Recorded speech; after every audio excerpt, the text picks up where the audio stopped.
Ça signifie que chaque transformation est difficile, mais que si tu veux atteindre des résultats importants dans la quête de ton développement personnel, tu dois passer par cette phase difficile. Tu sais que la plupart des gens, leur plus gros problème, ce n'est pas qu'ils se fixent des objectifs qui sont trop difficiles à réaliser et qu'ils ne les atteignent pas. C'est justement qu'ils se fixent des objectifs trop simples et qu'ils finissent par les réaliser. Ouh, elle est forte celle-là, elle frappe fort. L'effet Michel-Ange, je trouve que c'est un bon sujet pour commencer un podcast. Oui, je pense que c'est un excellent sujet. D'ailleurs, ce que tu as dit, c'est catastrophique. Je vais dire vite fait, c'est catastrophique. C'est un petit objectif et tu l'atteins. Après, qu'est-ce que tu vas faire? Mais c'est ça, Tu ne sais la quête de sens. Ouais, voilà. Alors, on parle de l'effet Michel-Ange. L'effet Michel-Ange, j'imagine, c'est les personnes que tu fréquentes le plus, ils t'influencent en soi. Donc, qu'est-ce qu'on a à dire sur l'effet Michel-Ange? Bon, Michel-Ange, comment il a compris ça? Je vais te raconter un petit peu ce qu'il avait considéré en tout cas. Là, on parle de Michelangelo, celui qui a... Bien sûr, le sculpteur, le grand sculpteur. Ouais. Il avait fait une comparaison qui était très intéressante à discuter entre l'être humain et la sculpture. Il avait vu que l'être humain, c'était un peu comme une sculpture. Une sculpture, c'est quoi? C'est un grand bloc de marbre, par exemple, que tu arrives à fasciner. Et Michel-Ange, il voyait déjà la sculpture dans le bloc de marbre. Donc, il voit tout un bloc. Les gens, en général, ils vont voir le bloc de... Quelque chose de vide, quelque chose d'inutile, quelque chose... Il voit déjà le truc... Il imagine déjà les courbures, il imagine déjà la perfection de ce qu'il allait sculpter. Et justement, la valeur de tout ça, c'est que je pense que dans la vie, chaque être humain a son sculpteur. Chaque être humain a son sculpteur. Ça veut dire que dans ce cas, si on prend l'effet Michel-Ange, c'est que si une personne m'influence, moi par exemple, c'est que cette personne me voit moi comme la sculpture. Et elle est en train de me façonner un peu. Exactement. Wow. Il faut trouver cette personne qui arrive à te sculpter positivement. Parce qu'on a tous quelqu'un qui nous connaît assez et qui peut-être voit en nous une valeur que nous-mêmes, nous n'avons pas eu le courage de voir en nous. Oui, et nous avons tous une personne chez qui on cherche l'approval. L'affirmation. Exactement. Souvent, ce sont les parents. Parfois, c'est une personne c'est comme un mentor, un truc du genre. Et en fait, je pense pas que c'est une personne, c'est plusieurs personnes. On dit, vous êtes la moyenne des 5 personnes avec qui vous passez le plus de temps. Ouais, c'est ça. Alors, je pense qu'il est très important de savoir avec qui on passe le plus de temps. Essayez de se rapprocher au maximum de ces gens-là qui nous poussent vers le haut et qui perçoivent en nous notre valeur. Et je pense qu'il est aussi important, à contrario, tu vois, de se poser les bonnes questions, même dans le côté négatif, dans le sens où on est peut-être dans des environnements toxiques, ou à contrario, nous ne sommes pas avec des gens qui nous veulent du bien, ou en tout cas qui sculptent, pour reprendre les termes de Michelangelo, une vraie valeur en nous.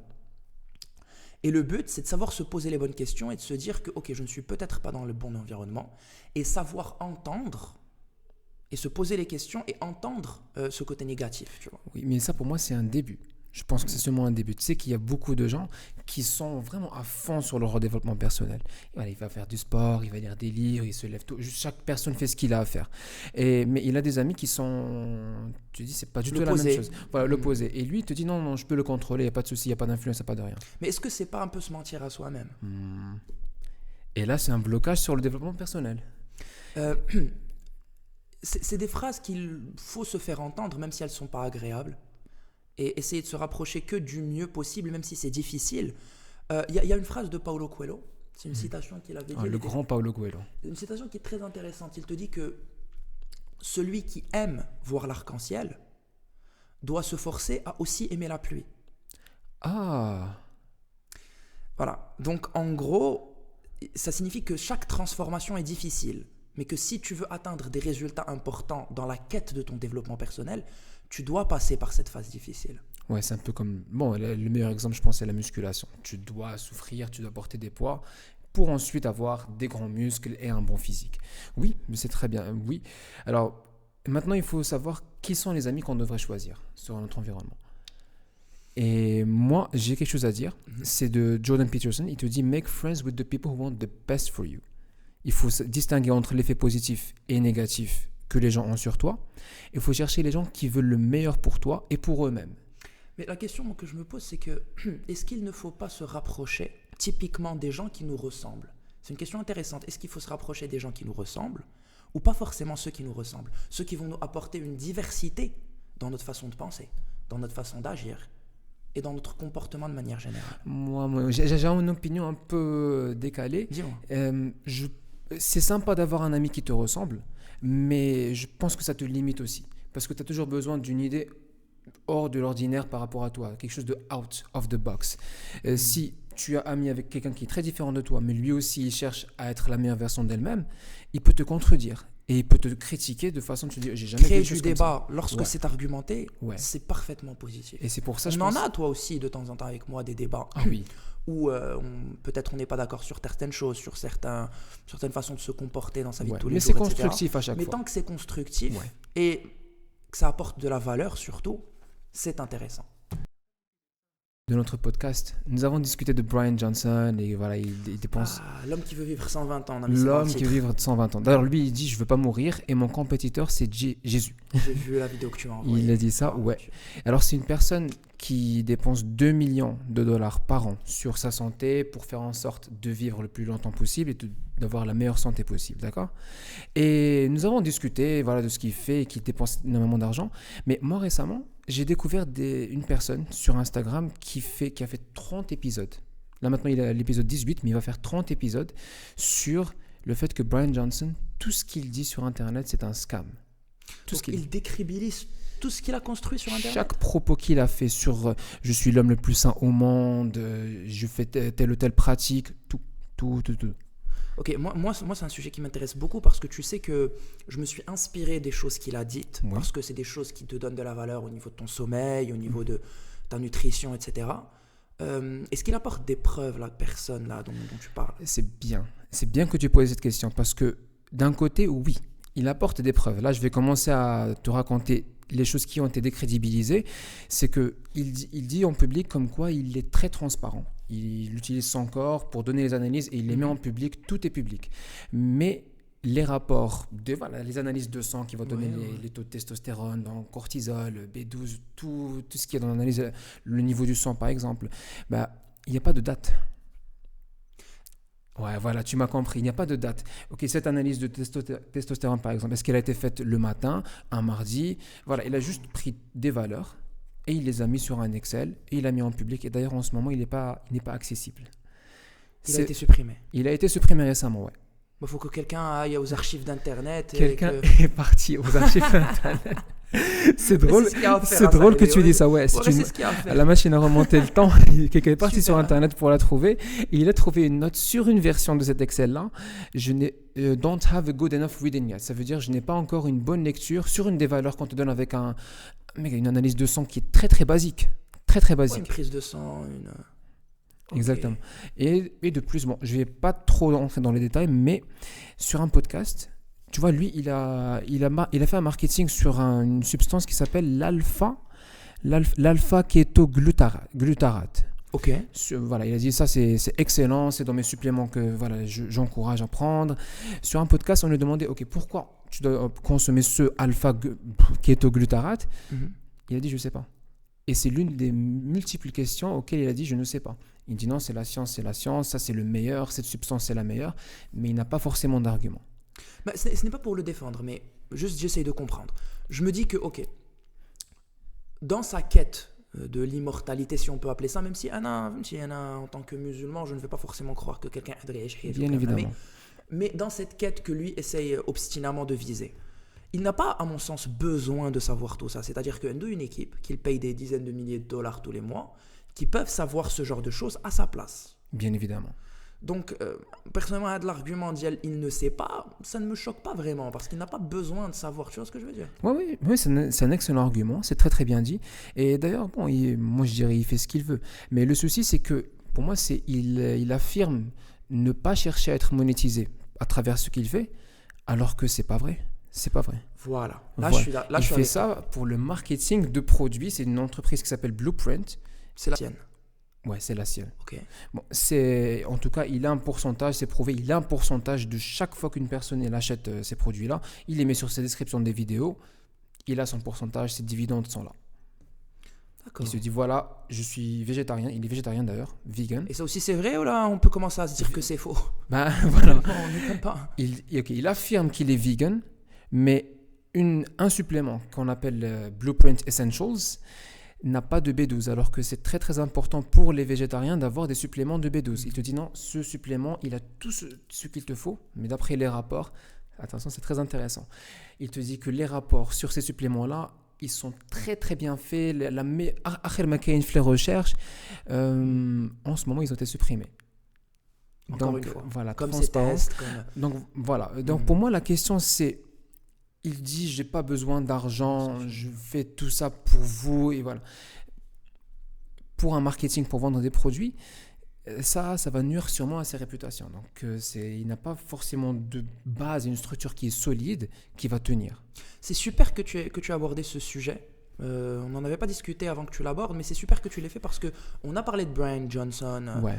Au niveau du podcast. On lui a même donné beaucoup de valeur. Oui. Et s'il s'est avéré que certaines recherches et certains contre-arguments prouvent que cette personne est un scammer et quelqu'un qui se moque des gens sur Internet, ce que je déteste, Internet la plupart du Sold temps, out. c'est des Les produits voleurs. sont sold out. Voilà, exactement. Quelqu'un lit se fout éperdument de la gueule d'El Benadem. C'est bien qu'on en parle et qu'on dise, ok, on en a parlé positivement, mais il y a des contre-arguments qui ont été faits et qui prouvent que cette personne, faut pas trop suivre ce qu'elle fait. Et ça décrédibilise le tout. Il y a un autre exemple que je vais te Tu sais, mentionner. j'adore ce genre de sujet parce que ça montre que tu peux construire une crédibilité en 10 ans, 15 Ouais, ouais. ans, 20 ans, Ouais. et que rien que si quelqu'un fouille un peu et trouve certaines choses qui montrent que tu as menti aux gens, ta crédibilité justement peut être détruite en quelques secondes, voire Ah oui. en quelques minutes sur Internet. Ah oui. Et c'est bien Et que ça, tu c'est aies, une bonne chose. c'est bien que tu aies mentionné ça parce que je vais te mentionner un exemple exact, Mhm. très exact de ce que tu viens de décrire. Mais je vais te dire vite fait.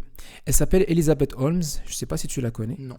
Alors, en 2003, elle avait 19 ans. Elle est sortie de Stanford University pour aller lancer son projet de start-up dans Silicon Valley d'ailleurs. Il s'agit d'une prise de sang, analyse de sang juste avec un clic comme ça. Tu vois, les Oui, petits- oui, quelques on en a gouttes de déjà sang. fait. On en a Normalement, déjà pour une bonne analyse de sang, il te faut pas mal de sang. fait. Bien sûr. Mais il te dit non, avec juste quelques clics comme ça, c'est bon, tu nous envoies le sang, on va faire des analyses, on a la meilleure technologie, nous avons les meilleures machines, les meilleures recherches. Et bah, il y a eu une recherche, voilà, détective, tout ça, on a découvert qu'elle utilise des labos qui sont traditionnels et que plusieurs résultats sont falsifiés. Ah oui. Elle avait eu pas mal d'investissements de chez des grands investisseurs. L'entreprise, elle a atteint 9 milliards de dollars. Là, maintenant, elle est en prison. Elle a 11 ans de prison. Elle est partie en 2023. Ouais, comme quoi, bah, tout finit par, par retomber. Tout Que finit- tu peux peut-être t'en sortir pendant 10, 15, 20 ans, mais ça revient toujours sur toi. C'est d'où l'importance d'avoir une légitimité dans tout ce que tu fais sur Internet. Que ce soit lancer un business, que ce soit faire une publicité pour un produit, que ce soit faire n'importe quoi, je pense bien à la légitimité. Et le fait de construire une audience qui vraiment va te faire confiance sur le long terme, Ouais, je suis d'accord. c'est la seule chose qui importe sur le long terme sur Internet. Parce que أي حاجة غترجع عليك. On a la preuve Brian Johnson, on a la preuve بشكون Elisabeth. C'est une citation. Et j'ai envie de te demander d'abord, c'est quoi ton interprétation? En gros, la personne qui travaille plusieurs choses, qui essaye de maîtriser plusieurs choses, mais qui n'a pas de domaine de spécification fixe. Oui, voilà. Je vais la définir de façon de quelqu'un qui sait faire pas mal de choses, C'est ça. mais qui n'a perfectionné aucun aspect de sa vie. Mais surtout plusieurs choses Bah, généralement. moi, je pourrais te dire ce que Bruce Lee a dit. Ok. Bruce Lee a dit qu'il a nettement plus peur d'une personne qui a maîtrisé un coup 10 000 fois que d'une personne qui a maîtrisé, enfin, qui a en tout cas fait 10 000 coups une seule fois. Donc, je pense que ça dépend du domaine de spécification d'Yalk. Peut-être que si ton domaine, c'est principalement les arts martiaux et le sport, je pense que maîtriser une chose à la fois, c'est la meilleure des choses. Un peu comme tous les champions à l'UFC ou la Hadili, chacun a son domaine de prédilection. Par exemple, Khabib c'est le wrestling, Charles Oliveira c'est le JJB, McGregor c'était le striking, voilà, chacun son domaine de prédilection. Mais peut-être que dans d'autres domaines, par exemple dans une carrière, on a besoin de devoir maîtriser plusieurs domaines de compétences pour pouvoir devenir le meilleur. Donc ça devrait dépendre. C'est bien que tu aies dit ça, parce que c'est exactement la direction que j'ai envie de prendre. Donc, on dit normalement Jack of all trades, master of none. Ça te dit tout simplement, essaie de prendre une chose, mais perfectionne-la. Moi, personnellement, j'y ai réfléchi et je me suis posé la question, est-ce que une chose dans la vie, ça suffit? C'est-à-dire, imagine que tu vas perfectionner juste une chose dans ta vie, un aspect, et tu es connu uniquement pour cette chose-là. Ah, je vois dans la direction. Tu vois ce que je veux dire? Et oui, d'ailleurs, les arts martiaux, il y a le BJJ, il y a le striking, il y a le Muay Thai, il y a pas mal de choses. Et il faut, au minimum, là maintenant tu as l'UFC, c'est très compétitif, tu as Bien sûr. le gars, il doit au minimum s'y connaître au BJJ. Au moins avoir Au un bon minimum, niveau, le voilà. reste. Parce que si son adversaire il est bon au BJJ, lui il est bon au striking, il faut quand même qu'il sache s'adapter. En fait, ce que tu as dit, ça m'a aussi donné une vision. C'est Ouais. vrai que quand tu dis, Bina, il faut au minimum avoir d'autres aspects pour pouvoir se couvrir, ça m'a rappelé par exemple l'exemple de quelqu'un qui poursuit une carrière, un domaine. Oui. Et si par exemple, dès que le domaine ne marche plus, on a un exemple de l'AI. Ah oui, c'est bien dit. Voilà, si l'AI vient un jour à prendre ton travail, ce qui peut-être pour beaucoup de gens arrivera à un moment, eh bien, je serai de Exactement. Oui, voilà, le truc. exactement. Si on a le backup plan, donc avoir la maîtrise sur plusieurs éléments dans sa propre vie, je pense que c'est une nécessité quand même. Oui, bon, backup plan, ça c'est une façon de le dire, mais effectivement, le AI et la technologie, elle est en train de prendre des travaux, des pratiques que avant, c'était perfectionné, c'était masterisé. On peut même créer des peintures qui sont au style de Vinci. C'est devenu un truc de fou. Alors voilà, pour moi, mon argument, c'est tu devrais avoir des disciplines dans ta vie, juste pas beaucoup. Et une discipline, pour moi, ça ne suffit pas du tout. D'accord, ok. Oui, et j'ai aussi envie de donner l'argument qu'il faut... Moi, je vois les choses comme ça. Dans la vie, il faut avoir une sorte d'équilibre entre 4 aspects de ta vie, et c'est important pour moi d'avoir l'équilibre. C'est très, très important. Tu as ta santé, tu as ton divertissement, tu as ton travail. Pas de travail forcément dans un job, mais le travail de work you give. Voilà, ce que tu donnes dans la vie ou bien à la société. Et l'amour. Voilà, donc qu'est-ce que tu fais pour ta santé, le sport, tu manges bien, tu dors bien. Qu'est-ce que tu fais pour ton travail? Voilà, ton fulfillment, ton divertissement. Voilà, faut qu'on s'amuse. Hein. Bien sûr. Et les relations que tu as avec les gens. Et c'est ça l'argument que j'essaie de faire. Et j'ai envie de te mentionner aussi le lion. Vraiment pour donner cet argument. Le roi de la jungle. Le roi de la jungle, exactement. Est-ce qu'il est le plus fort? Il y a l'hippopotame, il y a l'éléphant. C'est l'éléphant. Voilà, il y en a qui sont plus forts. Est-ce que c'est le plus rapide? Guépard. C'est le guépard, c'est exactement c'est le guépard. Pas le plus rapide. Le plus intelligent? Hyène, singe. Ce sont les hyènes. Ouais. Et pourtant, le lion, c'est pas le meilleur dans quoi que ce soit. Mais il a la discipline, il a l'équilibre. He's the king of the jungle, exactement. Parce que c'est le roi de la polyvalence. C'est le roi de la polyvalence. La polyvalence, ce n'est pas mauvais. Il ne faut pas dire c'est pas bien d'être polyvalent, ça va faire plein de fois, mais tu n'es maître dans aucune chose. Bon. Même si le lion, c'est peut-être pas le parfait exemple, parce qu'apparemment, il y a beaucoup de lions aussi qui laissent leurs femelles chasser à leur place blé. Là. Tu sais qu'ils sont très fainéants, les lions. C'est un détail à dire quand même, mais bon, bref, parenthèse finie. Mais le lion ne rate jamais l'opportunité de venir te rappeler à tout le monde qui est le roi, qui who's the boss. Tu sais quoi? Une fois, il faut juste que je m'en souvienne, mais je te proposerai un épisode où je vais te raconter l'histoire d'il y a certains lions qui ont dominé dans la savane pendant très longtemps. Tu as déjà entendu parler d'un lion Scarface? Non. Ça ne te dit pas rien du tout?